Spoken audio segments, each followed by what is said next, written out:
les sentiers de l'Éternel sont miséricorde et fidélité pour ceux qui gardent son alliance et ses commandements. Psaume 25, vers 10.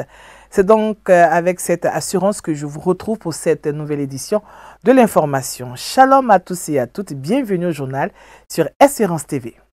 Démarrons cette édition avec le conseil paroissial du Jubilé de Cocody qui a reçu ses élèves admis au CEPE, BEPC et au baccalauréat après la proclamation d'examens à grand tirage. C'est une initiative qui vise à récompenser les efforts de ces élèves qui se sont illustrés par leurs résultats scolaires. C'était en présence de Robert Begré-Mombé, Premier ministre ivoirien, Emmanuel Abalé.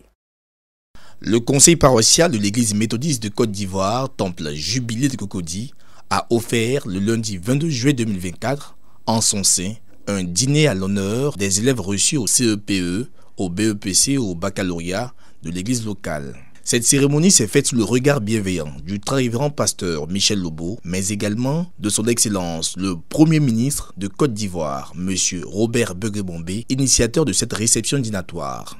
À cette table, il faut noter la présence du professeur Sakou Kwaku Julie, professeur titulaire de santé publique, co-marraine de cette célébration qui a joint sa joie à celle des lauréats et parents d'élèves pour la part belle à eux offerte. L'honneur a été encore plus grand quand le Premier ministre s'est associé à cette joie et je bénis Dieu pour la culture de l'excellence qui est dans l'église méthodiste et particulièrement au Jubilé. Je tiens à remercier le Premier ministre pour le cadeau qu'il nous a fait de nous recevoir et aussi de pouvoir prendre en charge nos études.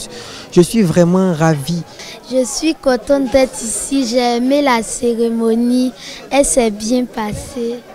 C'est une très grande joie en tant que parent de voir son fils être encouragé au plus haut niveau de l'église.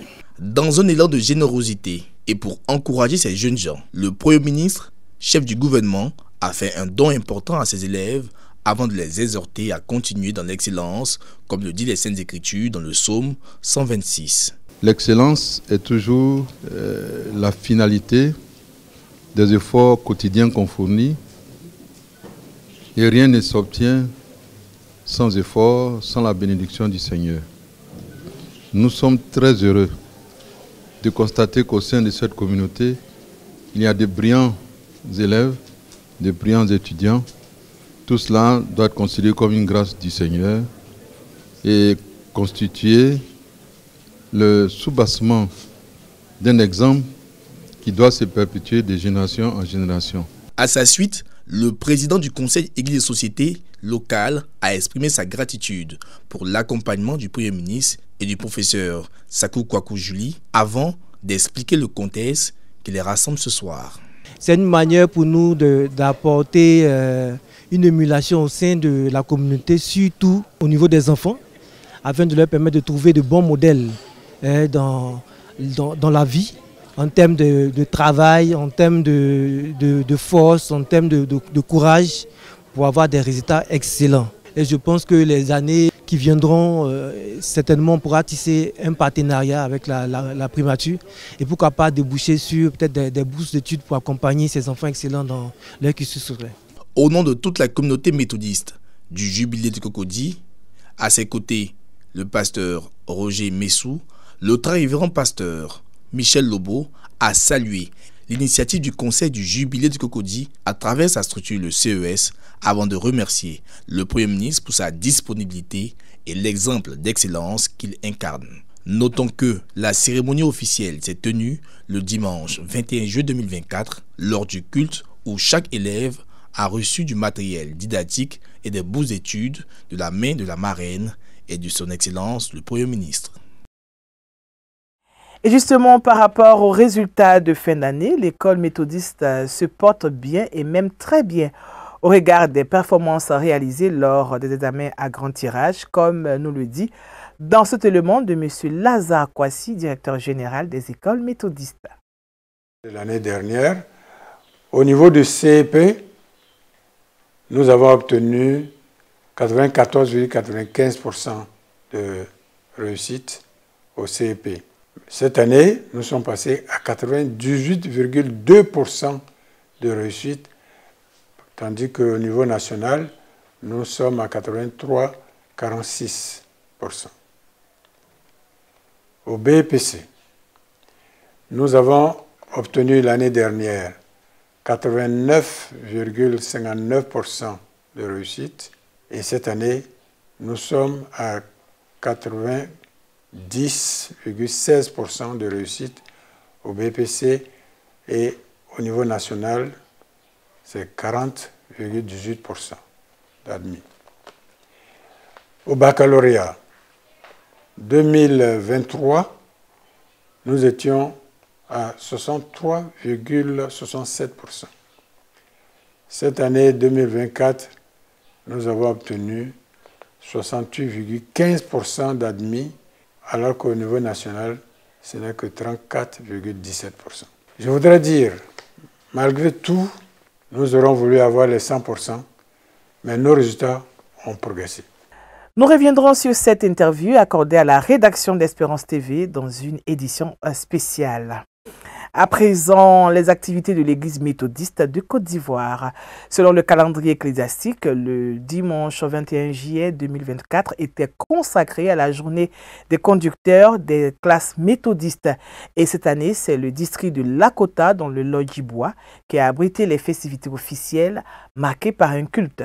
Avec Emmanuel Abalé, vivons les temps forts de cette journée. Le dimanche 21 juillet 2024, au temple Montabor de Lakota, s'est tenue la 14e édition de la Journée nationale de l'organisation des conducteurs de l'Église méthodiste de Côte d'Ivoire. Cette célébration, placée sous l'onction du bishop Benjamin Boni, représentée pour la circonstance par le très révérend Moïse Ndé, surintendant du district de Divo. Les autorités ecclésiastiques de la région et de la conférence, mais aussi la présence du représentant du Premier ministre et des cadres administratifs de Lakota qui ont fait des dons importants, ont rehaussé la qualité de cette célébration. Si ton frère a péché, tel est le thème de la journée sur lequel le révérend pasteur Akpa Jacob, aumônier de l'Organisation nationale des conducteurs, s'est appuyé pour exhorter les fidèles à prioriser la réconciliation au détriment du rejet de son semblable. Bien-aimés dans le Seigneur, chers frères et sœurs, conducteurs et conductrices, votre mission, est-ce que l'Église peut-il compter sur vous? Est-ce que Dieu peut-il compter sur vous? Pour amener dans l'Église vos frères et sœurs qui sont sortis. Pour réconcilier dans l'Église vos frères et sœurs qui ne s'entendent pas. Ce sont 57 nouveaux conducteurs qui ont été reçus et 35 médaillés qui vont officiellement à la retraite. Prenant la parole au nom du bishop Benjamin Boni, le très révérend Moïse Ndé a invité les conducteurs à se connecter à Christ, lui seul, qui pourra les aider à supporter toutes les dimensions de ce ministère. Que les conducteurs, les anciens comme les nouveaux, soient connectés à Dieu. Un conducteur qui ne prie pas, Satan le dirige. Les autorités ecclésiastiques et administratives de la circonscription ont témoigné leur fierté d'accueillir cette 14e édition de la Journée nationale des conducteurs. Je voudrais dire merci à tous ceux qui sont venus partager vraiment cette joie des conducteurs avec nous. Je suis ravi. Aujourd'hui, à Lakota, qui a eu lieu cette cérémonie, nous avons eu un engouement. Vous voyez même à l'extérieur, l'église était bondée. Nous voyons l'amour de Christ qui se passe et qui se manifeste dans le cœur de la population de Lakota. Le concours de la meilleure classe méthodiste, les concours bibliques et le concours culinaire ont respectivement été remportés par le circuit de Zikiso et le circuit de Goudouko. On a préparé et puis nous sommes premiers. Donc nous sommes beaucoup contents. C'est grâce à j'ai eu mon diplôme selon le travail qu'ils m'ont donné. Je suis très content. Je suis vieille dans le travail là. Comme j'ai bien travaillé, à cause de ça, m'a donné le diplôme. À l'heure où le révérend pasteur principal, Aka Claude, surintendant délégué du district de Lakota, refermait officiellement la 14e édition de la Journée de l'Organisation nationale des conducteurs, c'était l'occasion toute trouvée par M. Adrien Kouadio, président de l'Organisation nationale des conducteurs, de faire le bilan. Évangéliser en tout temps et en tout lieu. Et la classe méthodiste c'est la cellule de base pour évangéliser, pour que les conducteurs s'avancent maintenant en eau profonde et qu'ils fassent les classes autour d'eux, pas dans les maisons, pas dans le domicile des conducteurs, mais autour d'eux, dans les espaces verts, pour que la paix du Seigneur, qui voudrait que nous partions partout pour faire tout ce peuple-là son disciple. Et c'est dans ce cadre-là et que c'est ce message que j'ai laissé aux conducteurs tout à l'heure. Rendez-vous est pris en 2025 par la grâce de Dieu pour la 15e édition dans le district de Jacquesville. Évangéliser en tout temps et en tout lieu, c'est le thème qui soutient les activités de l'Église méthodiste de Côte d'Ivoire. Cette année, dans sa politique d'exécution de ce thème, l'Église invite les districts forts à soutenir les districts missionnaires. De cette dynamique est né le partenariat entre le district Abidjan Sud et celui de Korogo qui a abouti à un programme dénommé la Semaine du Nord. Cette semaine qui a démarré le lundi 22 juillet se poursuit jusqu'au dimanche 28 juillet avec plusieurs activités au temple Jourdain de Marcory. Les précisions de Raphaël Dompé.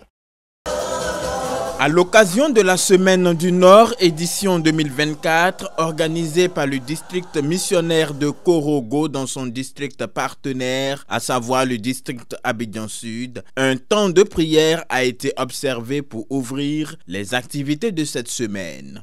Au temple Jourdain de Marcory, les fidèles sont venus le lundi 22 juillet 2024 soutenir cette action en pointe d'évangélisation afin de gagner la zone nord du pays à Jésus-Christ.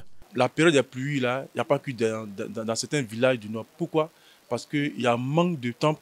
Il y a un manque de préaux. Et c'est pour ça que nous sommes venus au sud ici pour solliciter l'aide des parents du sud pour aider le nord à être développé. Ce programme-là va nous faire du bien concernant notre foi. C'est un plaisir pour nous de pouvoir aider le nord dans l'évangélisation pour qu'on puisse ensemble aider les catéchèses et les pasteurs du nord qui sont dans des zones reculées à pouvoir gagner d'autres âmes.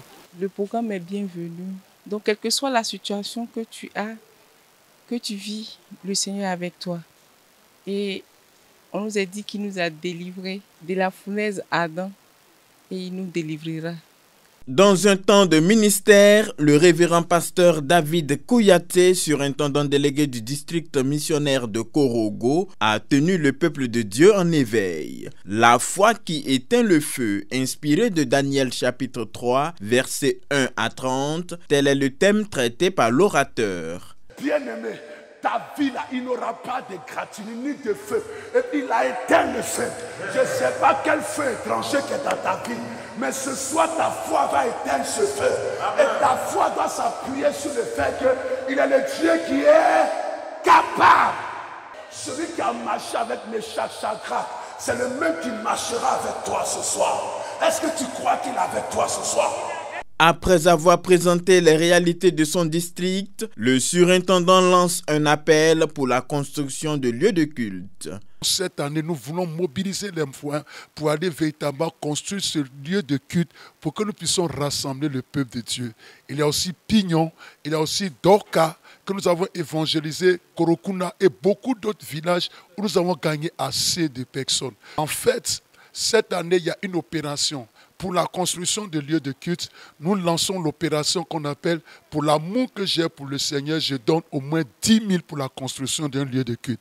Bien, nous voulons mobiliser 5 000 méthodistes. Et toutes ces personnes qui ne sont pas méthodistes et qui veulent nous aider à pouvoir atteindre ces objectifs de bâtir au moins 5 lieux de culte cette année-là. Jusqu'à la fin de l'année, nous devons commencer déjà. On doit pouvoir voir ces lieux de culte la sortie de terre. Cette deuxième édition de la Semaine du Nord sera marquée par des soirées d'édification, une journée portes ouvertes, le samedi suivi d'un concert traditionnel et le culte de clôture le dimanche 28 juillet 2024, au temple Jourdain de Marcory. Culte présidé par le bishop Benjamin Boni, président de la conférence annuelle de l'Église méthodiste de Côte d'Ivoire. Nous poursuivons ce journal avec les activités des structures de l'Église. Faire connaître le nouveau système comptable des entités à but non lucratif et mobiliser les ressources de l'Église pour une gestion harmonieuse, c'est tout le sens du séminaire de formation du comité finances et administration de la conférence de l'Église méthodiste de Côte d'Ivoire, un séminaire qui s'est tenu au temple Canaan de Cocody-Angré. Raphaël Dompé. L'Église méthodiste de Côte d'Ivoire a amorcé un nouveau tournant de son histoire, marqué par sa sortie de l'Église méthodiste unie. Tenant compte de cette situation qui amène l'Église à une autonomie financière, le comité finance et administration de l'Église méthodiste de Côte d'Ivoire s'est réuni le samedi 20 juillet 2024. Une rencontre qui s'est tenue au temple Canaan de Cocody-Angré. Faire connaître le nouveau référentiel en matière de finances, le système comptable des entités à but non lucratif, 6BNL en abrégé, mobiliser et gérer de manière rigoureuse les ressources de l'Église, tels sont les objectifs recherchés à ce séminaire. Nous nous retirions pour réfléchir aux nouveaux enjeux, pour réfléchir à la performance de nos finances, prendre en compte le nouveau référentiel, le système comptable qui est désormais défini pour les organisations à but non lucratif. Il est donc important pour nous que nous puissions instruire tous les acteurs à l'applicabilité de ce nouveau référentiel. La contribution financière méthodiste FIMECO, les techniques pour augmenter de manière éthique les revenus des églises locales, les techniques de sécurisation du patrimoine de l'église, l'assurance santé sont entre autres les thématiques abordées lors des travaux en atelier. Atelier auquel ont pris part les intendants, les régisseurs généraux et les comptables de l'église. Nous avons noté qu'il faut vraiment sensibiliser le personnel de la conférence à l'utilisation de l'assurance santé. Si nous travaillons de mieux en mieux pour améliorer et diminuer nos risques, alors nous aurons une santé financière. Nous avons noté des retours d'expérience avec certains districts, des pistes de progrès. Il y a certains districts qui sont encore à la tenne, qu'on doit pouvoir motiver, mobiliser. Le nouveau plan comptable de la conférence de l'Église méthodiste de Côte d'Ivoire a été présenté aux agents de la régie financière pour une gestion harmonieuse des ressources. Avec le plan comptable des entités à but non lucratif, la FIMECO n'est pas un autre revenu pour nous, mais c'est notre revenu principal. On parlera maintenant au niveau des ressources ecclésiastiques. On va quitter le compte 706 pour arriver au compte 701.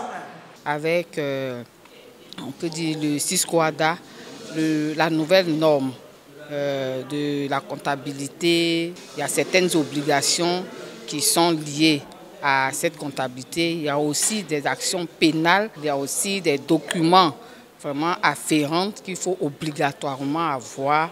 Suite à l'analyse des finances actuelles de l'Église, le président du comité finances et administration appelle à une prise de conscience et un engagement dans la gestion des finances, non sans lancer un appel aux fidèles principaux bailleurs de fonds de l'Église méthodiste de Côte d'Ivoire. En étant avec l'EMU, le fonctionnement de l'Église était pratiquement à 90% aux mains des fidèles de la communauté religieuse méthodiste. L'Église s'auto-financera, l'Église ira de l'avant avec l'appui de ses fidèles. Rappelons que ce séminaire de formation a démarré par une exhortation autour du texte de Actes chapitre 5, verset 9. Les familles face à la montée de la perversion et l'immoralité sexuelle. C'est autour de ce thème que s'est tenue la 5e édition de Cana, le rendez-vous annuel des familles méthodistes. C'était le samedi 20 juillet 2024 dans le district de Yopougon, une activité qui a réuni les comités de familles venus de tous les districts de l'Église. C'était en présence du bishop Benjamin Boni. Esther Palais. C'est le temple Exode de Yopougon-Sikoji qui a abrité Cana 2024. Cette activité annuelle dédiée aux couples et familles méthodistes s'est tenue le samedi 20 juillet 2024 en présence du bishop Benjamin Boni. Pour cette édition, la 5e du genre, l'accent a été mis sur les familles face à la montée de la perversion et l'immoralité sexuelle. Un thème d'actualité sur lequel le couple du révérend pasteur Kokobé, orateur du jour, s'est prononcé dans un exposé tout en proposant des solutions adaptées aux familles chrétiennes. Il était important pour nous de recadrer le peuple de Dieu dans l'optique de revenir aux fondamentaux de la parole de Dieu. Une famille harmonie où l'homme est le chef, à l'instar de Christ qui est le chef de l'Église, et donner aux enfants de vivre dans la spiritualité ce que la Bible enseigne. Une communication qui a trouvé l'assentiment des participants au regard de l'intérêt accordé. La famille, c'est déjà la maison. Aujourd'hui, l'homosexualité a pris le dessus au point que si nous n'enseignons pas nos enfants, ils vont dévier. Donc, nous encourageons le Comité national de perpétuer ces enseignements. Aujourd'hui, même des pouvoirs étatiques font la promotion de l'homosexualité à travers les LGBTQ et autres. Et la parole de notre Dieu nous dit de nous garder de ces choses qui n'ont pas été établies par Dieu et qui polluent donc la vie de l'homme et de la femme. Il est donc important de venir à de tels séminaires pour être outillés de manière à pouvoir faire face à tous ces fléaux qui minent le monde aujourd'hui. Pour avoir accueilli cette édition de Cana, le très révérend pasteur Séraphin Moudé, en charge du district de Yopougon, s'est dit heureux de soutenir cette initiative qui vise à trouver un équilibre dans la vie familiale. Pour le département de l'éducation familiale de l'Église, structure organisatrice de cette activité pilotée par le très révérend pasteur Amand Lazare, l'édition 2024 de Cana a montré l'intérêt qu'accordent les fidèles méthodistes à cette activité. Les familles sont vraiment en difficulté. Même au sein de l'Église, nous prions, nous mettons les pieds à terre et nous sensibilisons pour que Cana soit l'objet d'attention particulière de toutes les familles, de tous les méthodistes. C'était également l'occasion pour le bishop Benjamin Boni, premier responsable de l'Église méthodiste de Côte d'Ivoire, d'inviter les familles chrétiennes et particulièrement les fidèles méthodistes à s'appuyer sur la parole de Dieu face aux dérives que connaît le monde. Au fur et à mesure que se fait imminent le retour de Jésus-Christ, nous voyons l'homme qui a tendance à sortir du cadre de la création de Dieu, du cadre de la volonté de Dieu. J'exhorte le peuple de Dieu à vivre sur la base de la parole de Dieu, à rester ferme, résolu, à rester debout dans la mise en pratique de la parole de Dieu et dans le témoignage chrétien. Cana 2024 a été également meublé par des temps d'animation et de prière où les fidèles ont crié à Dieu pour l'équilibre de leur famille.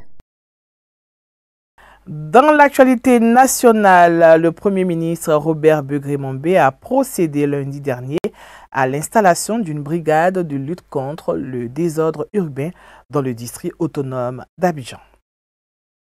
Voici la brigade à charge de la lutte contre le désordre urbain dans les 13 communes du district d'Abidjan.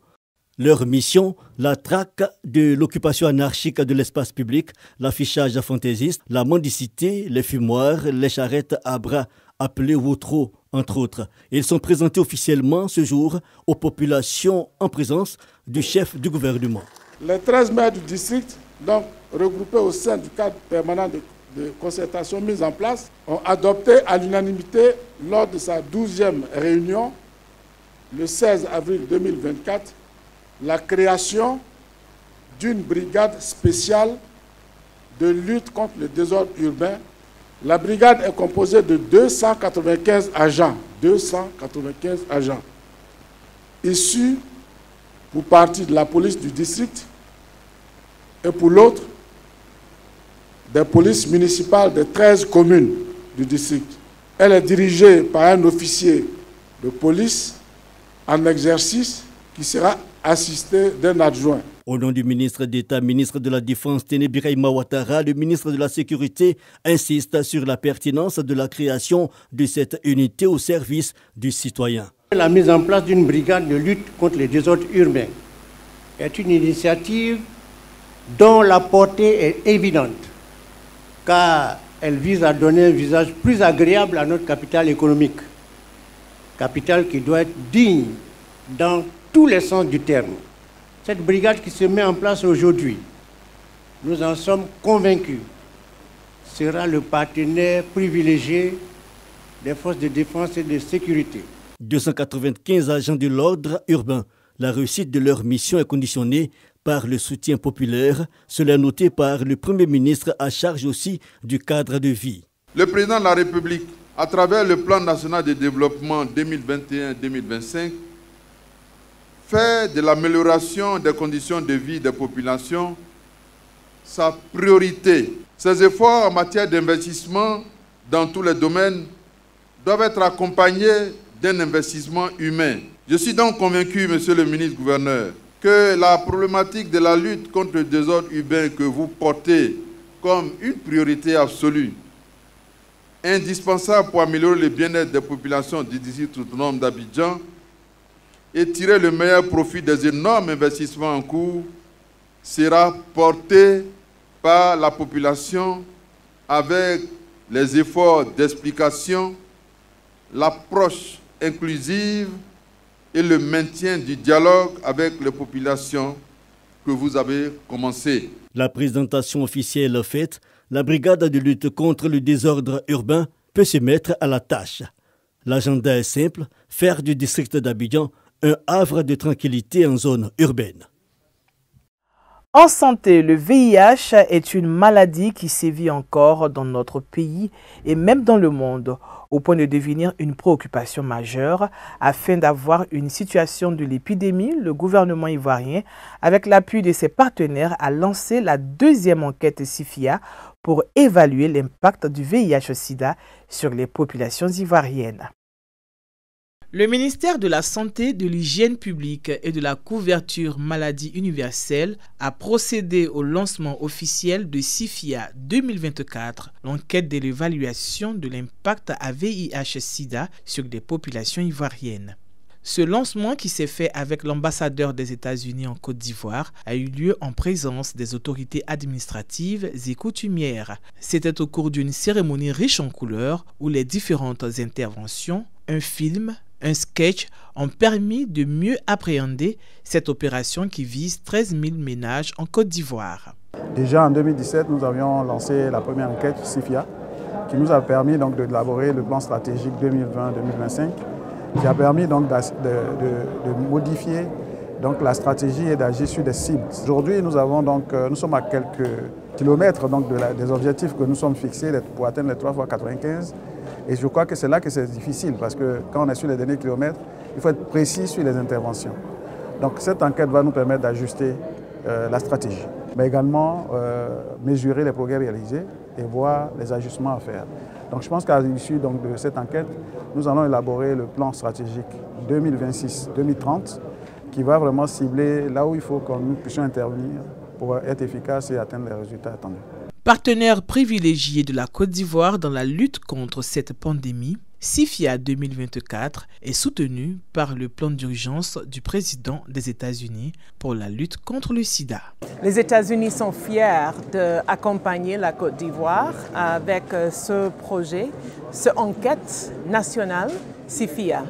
Le peuple américain, à travers le PEPFAR, a investi presque 2 milliards de dollars pour combattre avec la Côte d'Ivoire cette maladie. Et je vous encourage au nom du peuple américain de participer dans ce processus. Nous avons investi jusqu'à 17 millions de dollars pour le succès de cette enquête.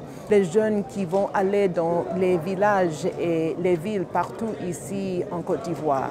Et ça donne vraiment, ça montre l'investissement des États-Unis dans l'avenir de la Côte d'Ivoire, parce que c'est un avenir commun. Pour cette deuxième enquête qui démarre le 1er août jusqu'au 21 décembre 2024 sur toute l'étendue du territoire national, ce sont environ 22 000 professionnels de la santé qui seront déployés. Rappelons que SIFIA 2024 portera sur environ 13 000 ménages sélectionnés et les résultats provisoires sont attendus dès le premier trimestre 2025. Hors de nos frontières au Royaume-Uni, le projet d'expulsion des migrants vers le Rwanda porté par l'ancien Premier ministre Rishi Sunak est une fois de plus critiqué par la nouvelle secrétaire d'État à l'Intérieur qui qualifie ce projet de dépense scandaleuse. Regardez. Le plan controversé de l'ancien Premier ministre britannique Rishi Sunak visant à envoyer des migrants au Rwanda a une fois de plus été sévèrement critiqué par la nouvelle administration. Après les remarques du Premier ministre Keir Starmer, c'est au tour de la nouvelle secrétaire d'État à l'Intérieur, Yvette Cooper, de se prononcer. Elle a qualifié lundi ce projet de dépense scandaleuse d'argent public. Selon elle, le coût total du plan s'élevait à 700 millions de livres, soit près de 904 millions de dollars. Un montant qui englobe les paiements au Rwanda, les vols non effectués et la détention de migrants. Ce projet, dont l'objectif était de réduire les traversées de la Manche, a été jugé à la fois inefficace et immoral par les groupes de défense des droits de l'homme. La Cour suprême du Royaume-Uni avait quant à elle déclaré cette politique illégale.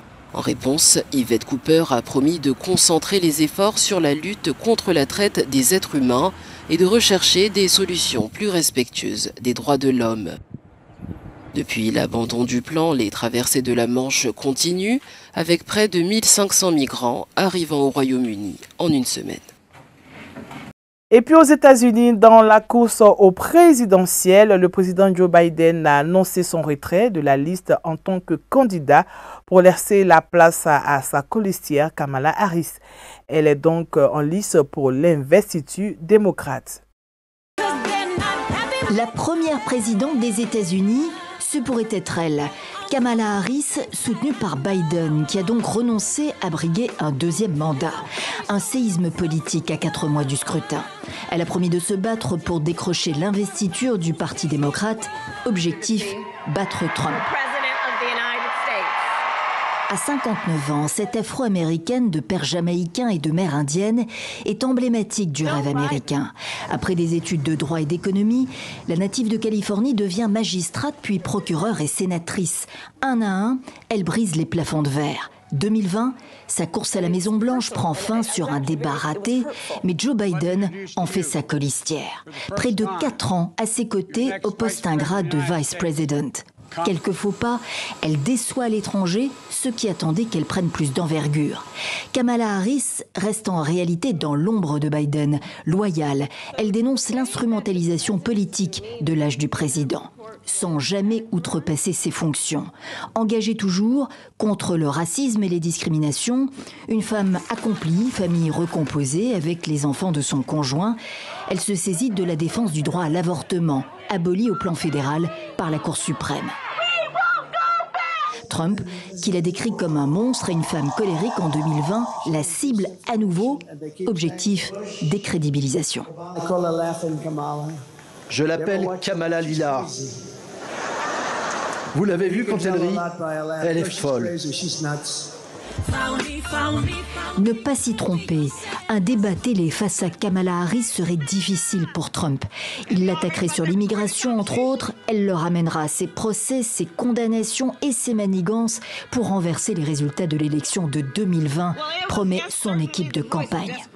En Caroline du Nord, la semaine dernière, c'est à lui qu'elle s'en prend à travers son colistier tout juste nommé J.D. Vance. Vous ne pouvez pas prétendre être pour l'unité du pays si vous défendez un programme qui prive des groupes entiers d'Américains de libertés élémentaires, d'opportunités et de dignité. Si vous menacez d'en finir avec la Constitution américaine et si votre programme économique est destiné à prioriser les milliardaires et les multinationales aux dépens de la classe moyenne. Une chose est sûre, la perspective de Kamala Harris comme rivale, plus jeune que Trump, rebat les cartes côté républicain et remobilise l'intérêt des grands donateurs démocrates, des élus aussi. Est-elle la mieux placée face au bulldozer Trump? Peut-elle convaincre la base? Au parti d'en décider, la campagne sera courte, une centaine de jours, à peine. Et c'est ici la fin de cette édition. Merci de nous avoir suivis. Excellente suite de programmes sur Espérance TV. Shalom.